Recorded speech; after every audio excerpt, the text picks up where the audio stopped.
Judulnya Jejak Gaib Alam Merapi yang ditulis oleh Dioseta. Yang ingin membacanya langsung bisa di Twitter beliau.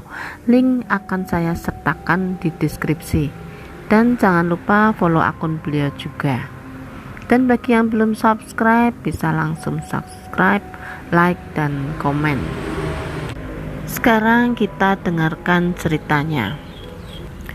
Gunung Merapi, sebuah mahakarya dari Sang Maha Pencipta yang berdiri kokoh dengan keangkuhannya.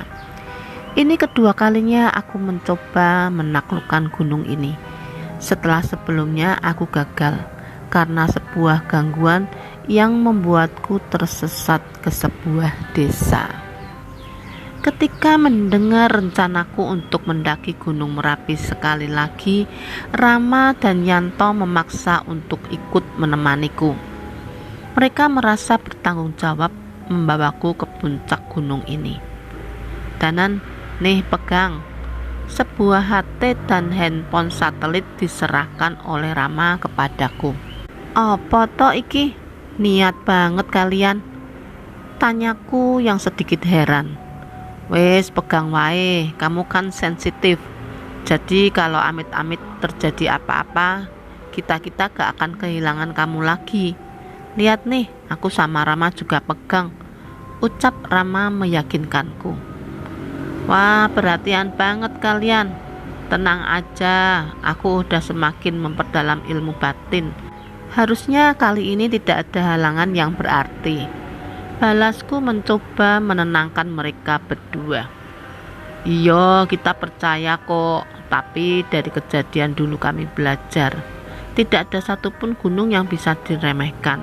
Semudah apapun pendakiannya, kita harus bersiap sesuai prosedur, jelas Yanto. Kami tidak memperpanjang perbincangan kami lagi dan segera melakukan registrasi di pos dan mulai memasuki jalur pendakian. Terlihat juga beberapa pendaki juga sudah memulai pendakian mendahului kami. Sepanjang awal pendakian kami membicarakan tentang masa lalu semasa kuliah. Ternyata walaupun sudah berpisah, mereka masih sering janjian untuk melakukan pendakian. Namun sudah tidak se ekstrim dulu. Selangkah demi selangkah kami lalui. Kondisi jalur pendakian Gunung Merapi memang didominasi dengan jalan menanjak dan bebatuan. Kami sampai di shelter pertama saat maghrib. Walaupun belum terlalu lelah, kami tetap berhenti untuk menyempatkan waktu untuk beristirahat dan menunaikan kewajiban kami sebagai makhluk ciptaan yang maha kuasa. Matahari mulai terbenam, langit pun mulai terlihat gelap. Kami melanjutkan perjalanan dengan penerangan dari lampu senter. Selama perjalanan tidak ada halangan yang berarti. Sampai setelah melewati pos pertama, Rama yang berjalan di depanku terlihat berhenti. Memang dari tadi aku merasa ada yang aneh. Entah mengapa sepanjang perjalanan terasa sepi. Tidak ada suara jangkrik atau binatang malam maupun pendaki lain. Rama, kenapa berhenti? Tanya Yanto memastikan keadaan Rama di depan. Itu Danan, ucap Rama dengan suara yang bergetar. Aku berlari menyusul Rama. Rupanya di hadapan Rama berdiri sesosok makhluk hitam besar membelakangi kami. Ia menoleh dan memamerkan matanya yang merah dan taring yang keluar dari mulutnya. Segera aku mengambil posisi terdepan dan mendahului Rama dan mendekat ke arah makhluk itu. Namun makhluk itu menghilang tanpa jejak seperti asap. Danan, gimana? Rama menanyakan kondisi di depan padaku. Enggak apa-apa. Mungkin cuma penunggu hutan ini. Jawabku yang memang belum tahu persis tentang apa yang aku lihat.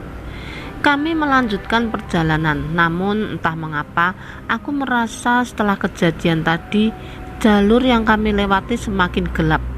Lebih gelap dari biasanya. Bahkan senter kami pun tidak dapat menerangi seluruh jalan. "Danan, benar ini jalannya?" tanya Rama yang masih mengikuti dari belakang. "Harusnya benar, toh dari tadi gak ada jalan lain," jawabku. Walaupun jalan yang kami lewati sudah sesuai rute, namun entah mengapa kami terhenti di hadapan sebuah hutan tanpa ada jalan setapak seperti biasanya. "Rama, jalan setapaknya habis di sini. Berarti kita harus masuk hutan ini?" tanyaku pada Rama.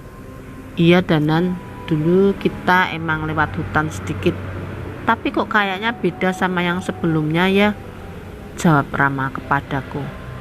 "Ya sudah, gantian aku yang di depan. Mungkin aja aku ingat." Yanto menawarkan diri untuk berjalan di depan memandu kami. Semenjak memasuki hutan, suasana menjadi sangat berbeda. Cahaya bulan hampir tidak bisa masuk ke hutan ini. Hanya penerangan dari senter kamilah yang membantu kami untuk mencari jalan. Kami berjalan menelusuri gelapnya hutan, tapi entah mengapa perjalanan kami terasa lama sekali tanpa ada tanda-tanda ujung dari hutan ini. "Danan, kamu gak merasa ada yang aneh?" tanya Rama kepadaku. "Iya, kita udah jalan lama, tapi kenapa gak ketemu ujung dari hutan ini ya?" Aku setuju dengan Rama. "Emang kamu tahu kita diisengin apa enggak?"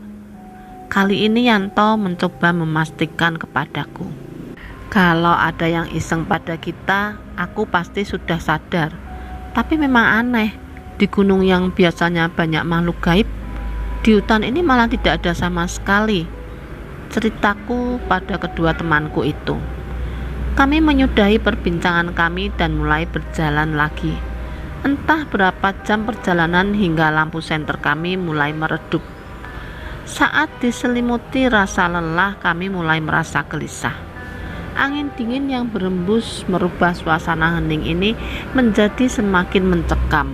"Api, itu ada api Danan," ucap Yanto yang melihat sepercik cahaya dari dalam hutan yang masih cukup jauh. Kami merespon ucapan Rama dan mempercepat langkah kami. "Yanto, tunggu!" Semakin dekat dengan nyala api itu, perlahan aku mencium bau yang cukup aneh. "Kenapa Danan?" tanya Rama. "Bau melati, hati-hati," jawabku dengan singkat. Terlihat mereka memahami maksudku dan mulai melangkah dengan hati-hati. Saat kami sudah mulai dekat, aroma melati itu semakin pekat. Cahaya api yang kami lihat semakin dekat. Namun bukannya berasal dari api unggun. Rupanya api itu berasal dari beberapa batang lilin yang di tengahnya terdapat bunga dan kemenyan yang disusun seperti sesajen. Danan, apaan ini?" Yanto merasa takut dan terjatuh ke tanah. "Ini ritual klinik, berarti seharusnya ada pelakunya di sini." Aku menoleh ke sekeliling, namun hutan ini terlalu gelap. Sebelum sempat menemukan sesuatu, terdengar langkah kaki mendekat dari balik cahaya lilin tersebut. Dari dalam kegelapan terlihat sesosok makhluk kurus berambut panjang merayap menjilati bunga-bunga yang disajikan di sana. Seolah menyadari kehadiran kami, dia menengadahkan kepalanya dan melirik kami dengan matanya yang hitam. Apaan itu Danan?" teriak Yanto yang ketakutan. "Demit alas toh, tapi pasti ada yang memanggil makhluk itu ke sini. Lebih baik kita pergi," ucapku pada Rama. Belum sempat melangkah terdengar suara seseorang dari belakang makhluk itu. "Kalian tidak bisa pergi." Saat ini aku mulai merasakan bahaya. Demit-demit yang aku lihat sepanjang jalan dan bahkan yang memakan sesaji ini belum ada yang membuatku gentar. Namun saat suara itu terdengar, situasi di hutan ini berubah semakin mengerikan. Duk, suara sebuah benda jatuh di dekat Yanto.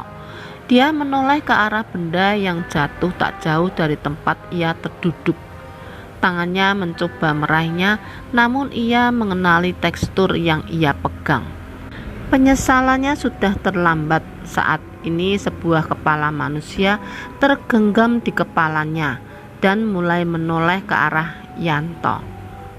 Tolong! Suara itu terdengar dari kepala dengan wajah yang penuh luka dan sudah membusuk. Matanya yang bolong sudah dipenuhi oleh banyak sekali belatung. Danan, kepala Danan, ini kepala, ucap Rama yang refleks melempar benda itu. Namun rupanya semua tidak berhenti sampai di situ. Yanto menunjuk pada sesuatu di atas pohon dekat kami. Aku melihatnya dan memperhatikan sekeliling. Hutan yang tadi kami lewati dengan hening, kali ini dipenuhi dengan mayat-mayat yang tergantung terbalik di atas pohon.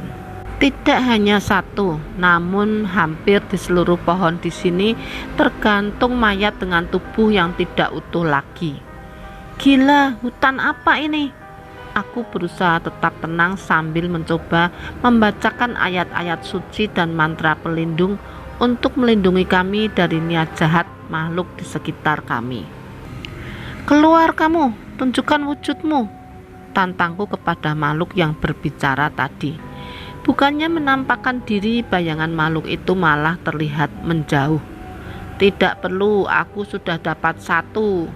Samar-samar terdengar suara makhluk itu meninggalkan kami. Rama di mana? Tanyaku pada Yanto yang masih panik. Kami mencari ke sekeliling. Tadi dia di sini, gak jauh dari kita. Kali ini ia semakin panik dan segera menghubungi dengan HT yang dia bawa. Namun tetap tidak ada jawaban. Tak sedikit pun petunjuk keberadaan Rama terlihat di dekat kami. Sebaliknya mayat-mayat yang tadi tergantung di atas pohon mulai berjatuhan dan merayap ke arah kami. Tolong! Aku coba membacakan doa-doa penenang untuk menenangkan demit wanita yang merayap ke arahku. Namun Yanto terlihat panik. Puluhan mayat mulai merayap ke tubuhnya. Tolong Danan! Teriak Yanto. Aku membatalkan niatku dan berdiri menarik Yanto untuk berlari. Namun mayat-mayat itu terus berjatuhan dari atas pohon dan bermunculan dari gelapnya malam. Kesini, suara seorang wanita terdengar dari salah satu sisi hutan. Kami menoleh, terlihat seorang perempuan bersembunyi di balik pohon memanggil kami. Tak ada pilihan, kami berlari ke arahnya. Namun sebelum sempat sampai, wanita itu berlari menjauh, seolah meminta kami mengikutinya. Benar saja, jalur yang ia tunjukkan sama sekali tidak diganggu oleh mayat-mayat itu. Kami berlari dan terus berlari, hingga akhirnya kami sampai di mulut hutan. Kami berhenti namun terlihat wanita itu terus berlari. Kami mengikuti arah larinya dengan perlahan, dan di sana terlihat sebuah desa kecil. Danan, Yanto, kesini! Seseorang memanggil kami. Itu adalah suara Rama. Kami segera menghampirnya dan mengecek keadaannya. Rama, kamu gak apa-apa? Gimana kamu bisa sampai sini? Tanyaku pada Rama. Itu waktu terpisah dari kalian, aku ketemu mbak itu dan dia ngajak aku ke sini. Jelas Rama. Kami memperhatikan desa itu. Nampak rumah-rumah kayu zaman dulu mendominasi bangunan di desa ini. Mas mau ke puncak ya? Tiba-tiba terdengar suara seorang bapak menghampiri kami. Iya pak, bener lewat sini jalurnya pak. Aku menjawab pertanyaan bapak itu. Biasanya jarang ada yang lewat sini, tapi saya juga heran, kenapa malam ini jadi banyak yang lewat desa ini ya? Bapak itu bertanya kembali. Aku menceritakan semua yang terjadi, termasuk mengenai makhluk yang kami lihat di hutan tadi. Bapak itu hanya mengerutkan dahi menunjukkan rasa simpatiknya. Ya sudah, mas-masnya istirahat dulu aja di sini. Bahaya kalau kemalaman. Lagi pula kemungkinan mas-masnya juga sudah diincar, ucap bapak itu. Kami duduk di salah satu selasar rumah warga dan meminum air perbekalan kami untuk menghilangkan rasa lelah. "Mas, sini!" Terdengar suara seorang perempuan memanggil kami. Rupanya itu adalah suara perempuan yang memandu kami keluar dari hutan. Mbak, tadi terima kasih ya, sudah membantu kami keluar dari hutan," ucap Rama membuka pembicaraan. "Iya mas, gak apa-apa, udah biasa. Ini Sabtu Kliwon, biasanya para pencari ilmu menjadikan hutan itu untuk mencari tumbal," jawab perempuan itu. Kami saling menatap. Salah sedikit kamilah yang akan jadi tumbal para pencari ilmu itu. "Udah, ayo ke balai desa, tadi habis ada acara. Ada teman-teman masnya juga di sana." Setelah berbicara, wanita itu segera memandu kami menuju balai desa. Benar, di sana terlihat para pendaki yang tadi sudah berjalan mendahului kami. Mereka sedang berbincang dengan beberapa warga desa sambil menikmati suguhan yang disajikan warga.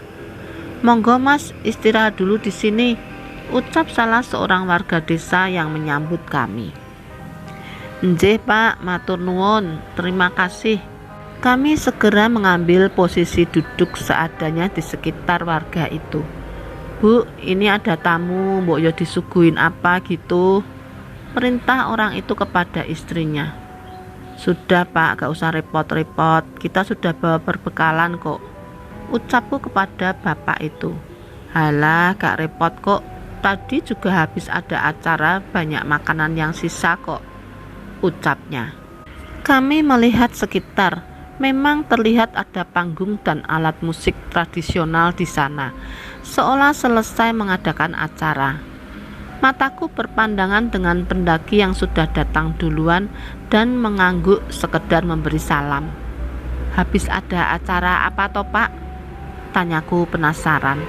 "Biasa, pementasan tari. Hampir setahun 2 kali kami mengadakan pementasan ini," jelas bapak itu. Tidak ada sound system, hanya alat musik tradisional yang usang yang terlihat di sekitar panggung. Aku berjalan-jalan dan memperhatikan panggung dan orang-orang di sekitar balai desa. "Monggo diicipin seadanya." Tiba-tiba istri dari warga desa yang menyambut kami datang dengan membawa sebuah nampan berisi makanan dan teh hangat.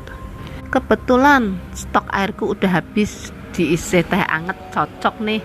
Rama segera mengambil kendi berisi teh dan mengisi botolnya. Yang sopan kamu," ucap Rama sambil memukul lengan Rama yang dengan cepat dihindari oleh Yanto. "Ya sudah, dinikmati dulu ya, saya tinggal dulu," ucap warga desa itu. "Nggih, terima kasih banyak pak," jawabku. Aku menghampiri Rama untuk segera duduk dan memikirkan mengenai kejadian di hutan tadi. Rama dan Yanto masih sibuk membicarakan hal yang tidak penting. Sambil melihat kekonyolan mereka, aku bermaksud memakan suguhan yang disajikan warga tadi. Namun semua itu terhenti oleh seorang wanita yang muncul menghampiri kami. "Jangan dimakan," ucap wanita itu dengan menatapku sejenak dan segera pergi meninggalkan kami. Samar-samar aku mengingat wajah wanita itu. Tidak pasti, tapi aku rasa aku pernah melihatnya. Wajah wanita itu sama persis dengan wajah mayat wanita di hutan tadi yang sempat kudoakan. "Rama, Yanto, kita pergi dari sini. Kali ini aku yakin ada yang tidak beres juga dari tempat ini." "Kenapa emang Danan? Kita istirahat dulu lah, ngemil dulu dikit," ucap Rama sambil mencoba mengambil kue yang disuguhkan. Aku segera menepuk tangannya hingga kue itu terjatuh dari tangannya. "Udah, nurut aja." Kali ini aku memaksa menarik mereka dan mengenakan ransel kami masing-masing. Kami berjalan dengan cepat ke arah yang berlawanan dengan hutan. Melihat kepergian kami, warga tadi segera menghampiri kami. "Lah mas, mau kemana? Kok buru-buru?" tanya bapak itu. "Maaf pak, Kami harus segera mengejar puncak sebelum fajar, jawabku. Istirahat dulu mas, santai dulu, ngemil dulu, nanti masih ada pementasan lagi, ucap bapak itu. Pementasan apa toh pak malam-malam begini? Tanya Rama penasaran. Biasa penyambutan warga baru. Tadi sudah, harusnya habis ini masih ada tarian lagi. Itu mbaknya sudah siap. Bapak itu menunjuk ke arah perempuan yang menuntun kami ke desa. Namun kali ini ia sudah berdandan cantik dengan pakaian penarinya. Tanpa banyak bicara, aku menarik Rama dan Yanto, memaksa mereka untuk pergi. Ngapunten ya pak, teman kami sudah kebelet, teriak Rama yang mengikutiku dengan terpaksa. Sepanjang perjalanan aku membacakan doa-doa dan ayat suci. Kami berjalan sambil sering mengabsen 1-3 agar tidak ada lagi yang tertinggal atau malah bertambah. Setelah lama berjalan, akhirnya kami sampai ke jalur yang dikenal. Terlihat juga beberapa pendaki lain di depan kami. Danan, udah aman nih. Jelasin ke kita kenapa tadi buru-buru, tanya Yanto yang masih penasaran. Tadi itu hampir aja. Itu desa gaib. Kalau tadi kalian makan makanan yang disuguhin, bisa-bisa kalian gak bisa keluar dari desa itu, ceritaku kepada mereka. Yang bener kamu Danan, gak mungkin. Tadi aja ada pendaki lain yang bareng kita kan, protes Rama yang mulai terlihat pucat. Mereka sudah terlanjur makan suguhan warga di sana. Sekarang mereka sudah dianggap warga desa itu, makanya dibuat penyambutan, jelasku sekali lagi. Yanto terlihat lebih pucat dari Rama. Tubuhnya terlihat gemetar sambil mencoba mengeluarkan botol air yang sudah diisi teh hangat dari desa itu. Saat botol itu dibuka, tercium bau amis yang sangat menyengat, seperti bau darah hewan yang sudah membusuk. Dan tidak hanya itu, satu persatu belatung mulai keluar dari cairan amis di botol milik Rama. Wah! Yanto terlihat tak mampu menahan rasa mualnya. Segera aku menutup hidungku dengan kain dan membantu Rama membuang cairan itu dan mencuci botolnya dengan tanah dan membacakan doa untuk menghindari makhluk halus yang tergoda dengan minuman dari desa gaib ini. Danan, berarti pendaki tadi gak bisa diselamatin, tanya Rama padaku. Aku hanya menggeleng, namun Rama masih tidak terima. Bukannya kamu punya ilmu batin? Kalau kita paksa mereka melepaskan pendaki itu gimana? Tanya Rama. Percuma, mereka itu penduduk asli sini, kitalah yang pendatang. Sekarang pendaki itu sudah menjadi warga desa gaib itu dan hidup bersama mereka. Tidak ada yang bisa kuperbuat, setidaknya dengan kemampuanku saat ini. Aku mencoba menjelaskan kondisinya pada Rama. Berarti seandainya ada orang yang lebih hebat, mereka bisa diselamatkan, tanya Rama sekali lagi. Mungkin bisa. Saat kita turun, kita sampaikan kejadian ini pada juru kunci. Seharusnya dia mempunyai wibawa yang cukup untuk meminta pendaki itu kembali. Rama mulai mengerti dan Yanto pun sudah mulai tenang. Kami melanjutkan untuk berjalan kembali dan memutuskan membuka tenda di pos pasar Bubrah bersama pendaki lainnya. Danan, katanya pasar Bubrah juga angker. Katanya ada pasar gaib gitu ya? Tanya Rama yang mulai jadi penakut karena kejadian tadi. Iya, tapi hari ini bukan pasarannya. Tenang aja, jawabku menenangkan mereka. Kami beristirahat dan menghabiskan sisa malam untuk tidur di tenda dan memasang alarm menjelang subuh untuk segera menjemput puncak Merapi yang gagal ku gapai beberapa tahun lalu. Pagi mulai mendatang. Sebelum alarm berbunyi, suara para pendaki lain sudah lebih dulu membangunkanku. Terlihat Rama dan Yanto juga berusaha keras menahan rasa kantuknya. Kami bersiap untuk memulai pendakian di medan yang berbatu. Kami bersiap mendaki Gunung Anyar untuk mencapai puncak Merapi. Aroma belerang mulai tercium dengan udara dingin yang selalu berasap. Hingga akhirnya kami sampai di puncak di mana terdapat tempat datar yang cukup luas tepat di bawah puncak Garuda. Tepat saat matahari terbit, sebuah pemandangan yang luar biasa terlukis di hadapanku. Kemegahan gunung-gunung terindah di Jawa Tengah terlihat dari sini.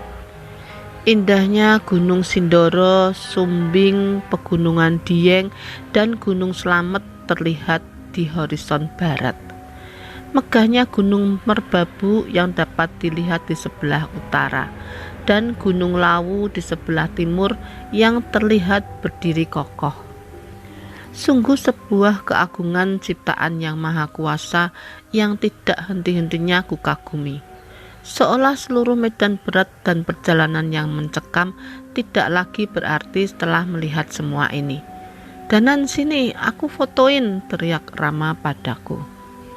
Aku menghampiri mereka dan berpose tepat di bawah puncak Garuda, sebuah batu yang dulunya berbentuk seperti burung Garuda yang hancur pasca erupsi tahun 2010 lalu. Kami beberapa kali berfoto sambil mengibarkan bendera merah putih, sebuah kebanggaan atas keindahan alam yang dimiliki oleh bumi pertiwi ini. "Ram, nanti fotonya cetakin yang banyak ya," pintaku pada Rama. "Buat apaan? Sejak kapan kamu jadi narsis begitu?" tanya Rama yang penasaran. "Mau aku kirim ke kenalanku di desa Windu Alit, mereka yang nolongin aku waktu dulu gagal kesini," jelasku pada Rama. Rama mengerti dan mengangguk tanpa bertanya lagi. Setelah puas beraktivitas di puncak, kami segera turun mengikuti alur pendaki lainnya. Dengan jalur yang terang, hampir tidak ada halangan untuk melewati jalur untuk turun. Sesuai rencana kami mampir ke pos registrasi dan menceritakan kejadian kami di desa gaib. Rupanya kejadian ini pernah terjadi beberapa kali. Beberapa fotokopi KTP ditunjukkan kepada kami untuk mengidentifikasi pendaki yang kami ceritakan. Kami menunjukkan yang kami ingat, dan apabila 1 kali 24 jam pendaki itu tidak kembali, mereka akan meminta tolong juru kunci untuk mencarinya. Baru saja mendapat sinyal suara handphoneku berbunyi. "Woi Danan, di mana kamu? Susah banget ditelepon." Itu adalah suara Cahyo, rekan kerjaku di pabrik gula milik Pak Lekku. "Hehehe, di Merapi mana ada sinyal, maaf ya," jawabku pada Cahyo. "Merapi? Nyari ilmu apa lagi kamu?" tanyanya dengan heran. "Halah, iki lo bareng konco-koncoku kuliah." "Ya wes, nek wes beres nang balik, cepet balik. Ini di pabrik gula ada masalah lagi. Aku sama Pak Lek butuh bantuan," jelas Cahyo. Aku mengiyakan perkataan Cahyo. Jika Cahyo sudah meminta tolong, berarti ia benar-benar kesulitan. Rama dan Yanto terlihat berkeliling mencari sarapan. Setelahnya kami berpisah dan kembali ke aktivitas kami masing-masing. Aku cukup senang, setidaknya walaupun cukup sibuk, mereka rela menyempatkan waktu untuk memanduku ke indahnya puncak Gunung Merapi yang tidak akan pernah mungkin kulupakan. Selesai ceritanya sampai di sini. Terima kasih yang sudah menonton dan maaf jika ada salah kata. Dan jangan lupa di subscribe, like, dan komen.